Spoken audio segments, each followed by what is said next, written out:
Hey guys, what's going on? It's EJ. Um, yeah, here to do the ninth installment of my Star Wars review series, where I review each and every Star Wars movie or piece of physical media. So now we're in 2019.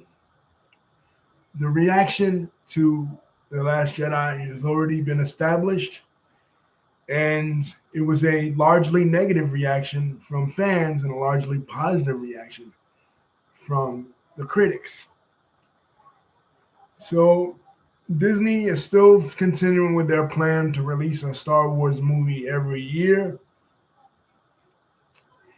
and they released 2018's Solo, a movie about a young Han Solo, and it does horribly. Basically, it stars uh, Childish Gambino, the two main stars of it, besides the guy that plays a young Han Solo, are Childish Gambino as a young Lando Calrissian and uh, Emilia Clarke as Han Solo's love interest, Kira. Now, there wasn't really anything wrong with this movie. It was a pretty decent movie. But the problem was it doesn't really fit into the main plot, in my opinion. Because the whole plot of it, when it comes to Han Solo's story arc, is that he finds redemption at the end of episode one. Like he's a bad guy initially or a roguish guy initially. He's a mercenary. He doesn't care about anybody but himself, but he learns to care about other people and he learns to have friends. But if he's already done this before, um, what's the point of his redemption in episode four? So um, it didn't really make a whole lot of sense. I guess it was kind of show that he was already a good guy. He had a good sense because Kira, she's willing to sell her services to the highest bidder. She eventually sells her services to a resurrected Darth Maul from episode one, who comes back, who was never really dead, which we see at the end. So, that was Solo. So basically, we find out that Solo had been in the Imperial Army and went to AWOL. Maybe I'll review Solo as well as Rogue One, the side movies, but this is about the main movie, Star Wars: The Rise of Skywalker, episode. Oh yeah, David. David's watching episode one, The Phantom Menace on Disney Plus. Um. Okay, with this one went through a lot of rewrites. Uh, Initially, you had uh, Chris Terrio and Colin Trevorrow was on this, but then in the middle of it, they switched and they went back to J.J. Abrams. Right, Lawrence Kasdan helped out with some of this as well. He was a writer on episode five and episode 6 and a bunch of other Star Wars medium. Lawrence Kasdan, he helped out a little bit with this too, but mainly it was J.J. Abrams' vision. So now we're switching from Ryan Johnson's vision in episode 8 to J.J. Abrams' vision in episode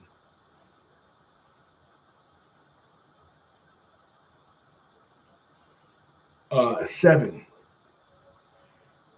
So immediately we jump into a J.J. Oh, that's cool, David. Immediately we jump into a J.J. Abrams type of story where they're looking for a Sith Wayfinder because they're trying to find the remains of basically the remains of the last of the second Death Star. Because to our immediate shock, Palpatine has returned. Somehow, Palpatine survived his assassination at the hands of Darth Vader. Now, later in the books, it's explained that he was actually a clone Palpatine and it wasn't the actual original Sheev Palpatine. But anyway, he summons Kylo Ren to Exegol, where the planet where he's been hiding out. And he basically tells Kylo Ren, listen, I have been speaking to you your whole life in different forms. I posed as your grandfather, I posed as Snoke. So there really was no Snoke. He basically admits that I am Snoke, you know? And then he reveals to Kylo Ren the origins of Rey. Basically, Rey is his granddaughter. Rey is the granddaughter of Palpatine. Now that we know this makes a whole bunch of sense what we're about to see. So anyway, the group is on a desert planet called Pisana, where the aliens there are having a heritage festival. They have every so often a year of like a 40-year cycle, right? And there, the alien asks Rey and where she's from, and she says, "I'm Rey from nowhere."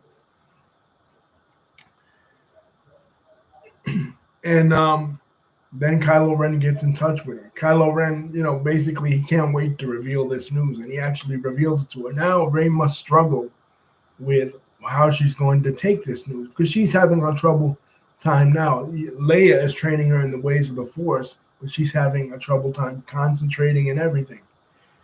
So she must. Leia tells her never be ashamed of who you are. Basically, Leia knew all along. So did Luke Skywalker. This is why now it all makes sense why they didn't want to train her in the ways of the Force because she has a stronger pull to the dark side than even Kylo Ren because her grandfather is the most famous dark side user in the history of Star Wars, the the whole franchise.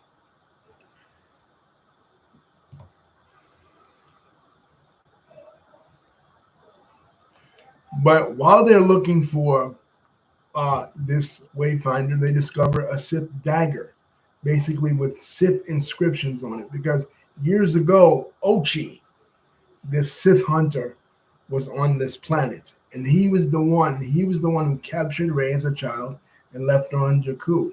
She was left on Jakku for a similar reason that Luke and Leia were left abandoned from their parents, from Darth Vader, because if Palpatine knew that she was still alive and if Palpatine knew that he had this grandchild, he would then try to influence her to the dark side, and he would also try to use her as a new vessel.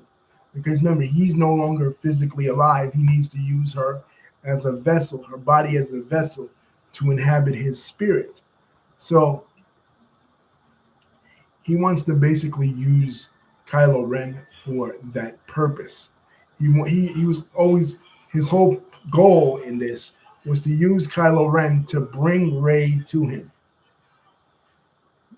Manipulate Kylo Ren his whole life to bring Rey to him on Exegol, where he's now manufacturing a Sith fleet to destroy the entire galaxy. So now the good guys have a lot to contend with. So uh, they can't interpret the inscriptions on Sith, this Sith dagger because C-3PO, who is he can he can read every basically language out there in the galaxy, but he can't interpret this because it's Sith inscriptions and he's not allowed. So basically, it's in his encoding, but they have to retrieve it. So uh, they go to this droid, this droid this droid smith called Babu Frick, and eventually they find their way there. And now Kylo Ren and Rey are on Exegol, where they both confront Palpatine. And this is pretty cool, them both confronting Palpatine and eventually fighting side by side. They both decline Palpatine's offer to turn to the dark side because what happens with Kylo Ren is that his mother dies. She used up all her energy to summon her son because they were here. Kylo Ren and Rey are fighting in the rain, and her son almost dies, and she summons him and she calls out to him. All her energy is zapped. This is, of course, because the real Carrie Fisher passed away in real life, so they had to do something with regards to her, to include her in some kind of way because she's.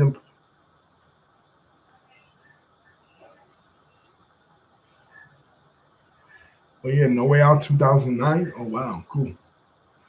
She has to do something to try to redeem her son, and then a very important vision occurs where once again, like in episode 7, Kylo Ren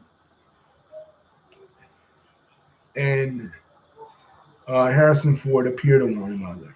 And he says, I know what I have to do, but I don't know if I have the strength to do it. And then what he's talking about, Kylo Ren is talking about, is being redeemed to the dark side. And Harrison Ford as Han Solo appearing to him in a vision, because Harrison Ford cannot appear as a Force ghost because he is not a Force user.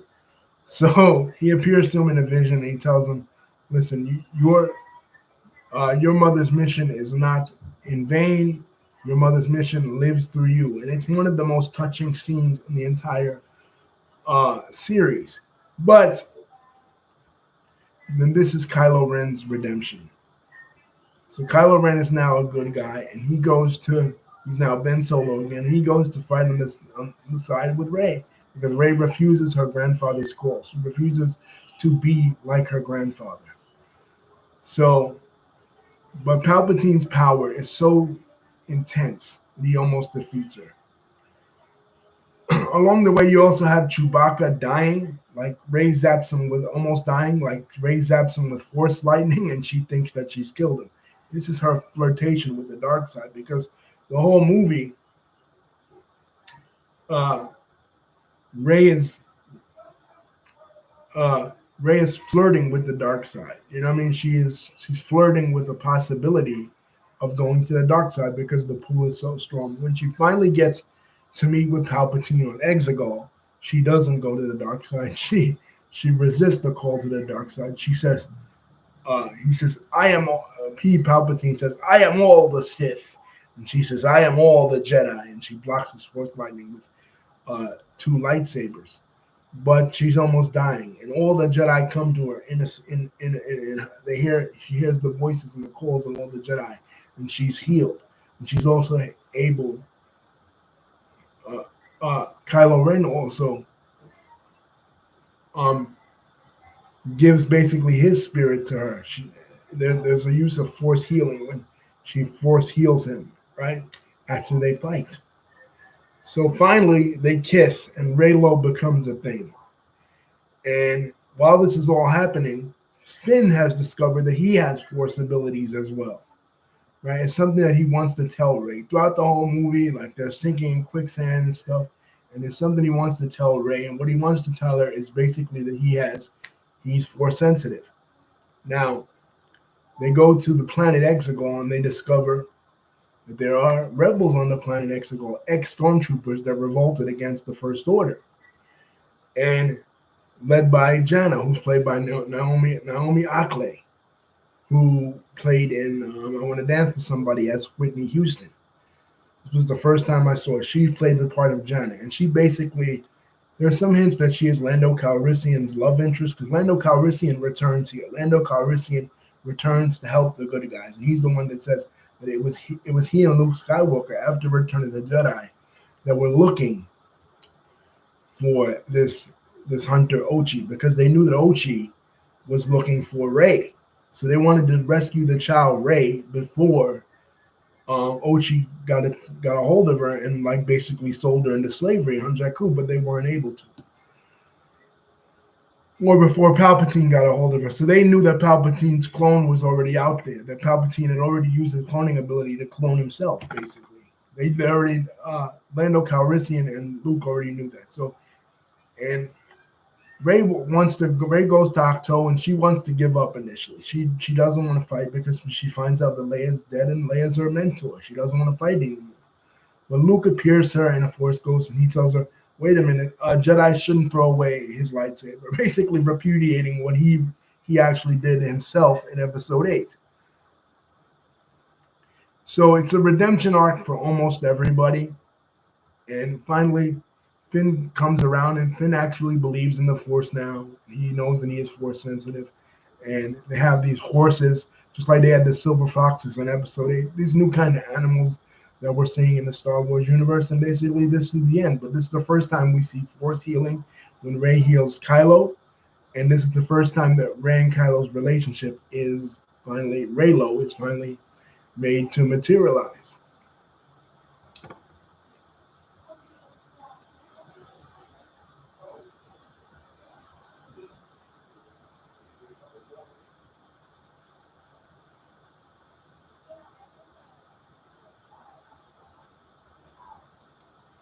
And we find out a little bit about the past of Poe Dameron as well. Poe Dameron was a spice trader, basically a drug dealer, basically in the Star Wars universe, because we come into contact with Zori Bliss, his basic his love interest. So we learn a little bit about his past, but and we find out that this is the time that Rey and Kylo were born. They were a dyad in the Force. They were connected together, so they were always going to find each other. It was really a touching love story.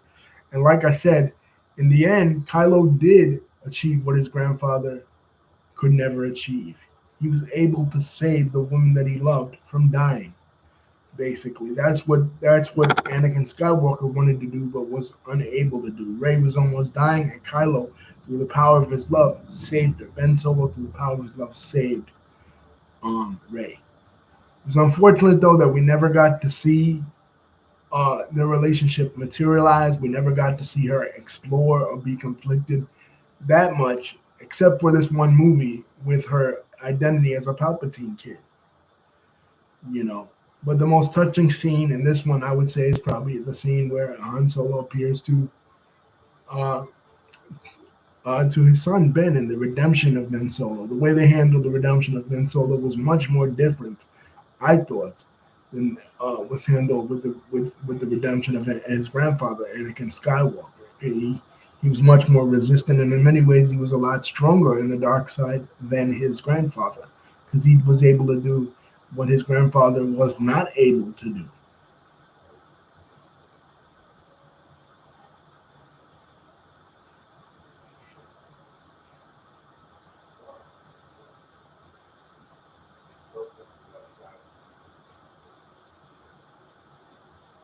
But the healing powers of Rey was very interesting. That was something that people really didn't like necessarily. They felt again that she was a Mary Sue, but all Mary Sue-ness was explained by her being a Palpatine kid. I love that she was a Palpatine kid. I wanted that to happen. I was predicting that in episode one. Everybody was saying, I mean, episode not episode one, episode seven, the first one of this trilogy. Everybody was saying, "Oh, she's Obi-Wan Kenobi's daughter. She is uh, Luke Skywalker's daughter." I said, "No, she's related to Emperor Palpatine," because it became a trend in the late 2010s, the mid to late 2010s, that villains would be, thanks to Star Wars, uh, the prequel trilogy largely, that villains, historical villains in movies like Apollo Creed and Rocky, or the Wicked Witch of the West and Wicked, or even Darth Vader in the form of the prequels, would be seen in a more sympathetic light. We're seeing a lot even now with Mufasa, right? Where villains, historical villains, will be seen in a more sympathetic light, or that their children will eventually redeem their name, like in Creed. And Creed was already popular, and Creed was already out. So I said, what if they apply that same logic that they had in Rocky? They apply it to Star Wars. And what if Palpatine's name is redeemed, through Rey? And that was a cool concept, but they don't go with that concept, because at the end, Rey goes to Tatooine. She has Luke Skywalker's lightsaber and Leia's lightsaber, because Leia trained in the ways of the Force, but then she felt what would happen to her son Kylo Ren, and that would jeopardize his life if she did. And she stopped training in the ways of the Force. So she herself built her own lightsaber. So being as they both passed away, Rey takes Luke and Leia's lightsaber and buries it in Tatooine. And while she's doing that, this woman comes up to her and she says, "Who are you?" And she says, "I'm Rey Skywalker." Right? So she becomes a Skywalker at the end. So it's showing you that adoptive family is stronger than natural family. And people were mad. I said, imagine if she turned bad at the end. And when the woman said that, she zapped her with force lightning. "Who are you? I'm Rey Palpatine." But no. And then people were pissed. Like, people were like, "Oh, well, Palpatine actually did what he set out to do. He infiltrated the Skywalker bloodline.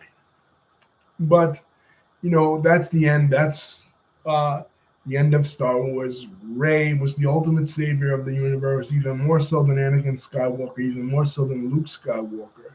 Rey Skywalker now, aka Rey Palpatine, aka Rey from nowhere, was the ultimate savior of the ultimate galaxy. Only Palpatine's own flesh and blood granddaughter could really destroy him forever, like be gone with him. But I'm like, okay, if that was the case, that's a cool concept and a cool storyline.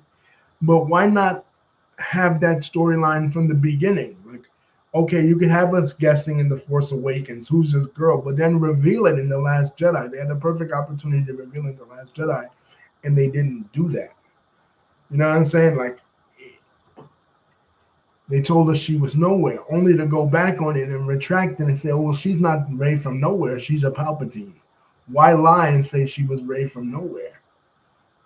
You know what I mean? I know the concept of The Last Jedi was that anybody can have the Force. I mean, the kid on Canto Bight had it, right? But now you're going back on it. Now you're saying, oh, well, not everybody can. You got to be from a royal bloodline. Either you're a Palpatine or you're a Skywalker. So the rise of Skywalker is basically Luke Skywalker becoming a Force ghost, and the rise of a new Skywalker, basically Rey Skywalker, a brand new adopted Skywalker. That's basically the title of the movie. So, and then the Skywalkers, Luke and Leia, appear to Rey as Force ghosts, and that's the end. Just like when the Force ghosts appeared to Luke at the end of Return of the Jedi. So that is the Star Wars main Skywalker saga movies. Like I said, you had Solo, you had Rogue One, and maybe I'll go back and I'll review those, and maybe I'll review like the first season of The Mandalorian, like the first 2 seasons of The Mandalorian. I think The Mandalorian went off the beaten path in season 3 when they started having a lot of guest stars on there, and kind of lost its way. But initially, in 2019 and 2020, when The Mandalorian first hit, because the Disney Plus app hit the internet in 2019, and that basically put all the Star Wars content, all the other Disney content that we just spoke about in the last video on Snow White, onto the Disney Plus app. They basically changed the game with that. And because the movies were unsuccessful, Disney changed their focus, and they came out with television shows instead. The first time ever that Star Wars had really been on television. Star Wars had been exclusively a movie property, video games, and books. Oh, wow. David is saying more WWE. Cool, David. I mean, I don't know if that's going to mean the end of Peacock. I know their deal is coming up soon. What do they have on there? Mostly Raws?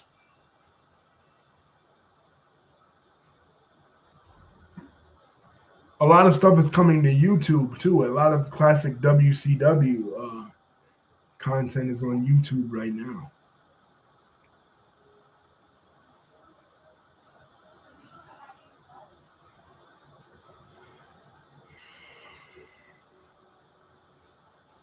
So that's the end of Star Wars, guys. That's the end of the review series. I really enjoyed doing this, just like I enjoyed doing the WrestleMania review series. Excuse me. I'm thinking about maybe Rocky next. Like, that's another franchise that I really love. The Rocky franchise, including the Creed movies. We'll talk about maybe that. You know what I mean? Next.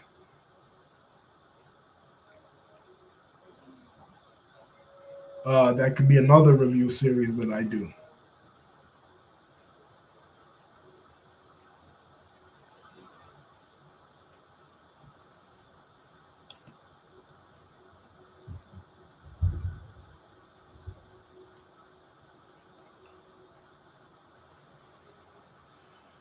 Thank you, David, for contributing. Thank you guys for watching. It's been fun. Maybe in the future, there's talk about more a Rey trilogy coming out. the High Republic series that they were going to do turned out to be the Acolyte, and that was pretty sucky in 2022. They did the Kenobi series in 2021. That was a flop.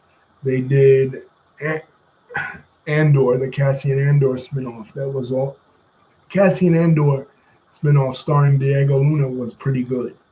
I give it to that. But other Star Wars content that Disney has come out with hasn't been great, honestly, on the shows.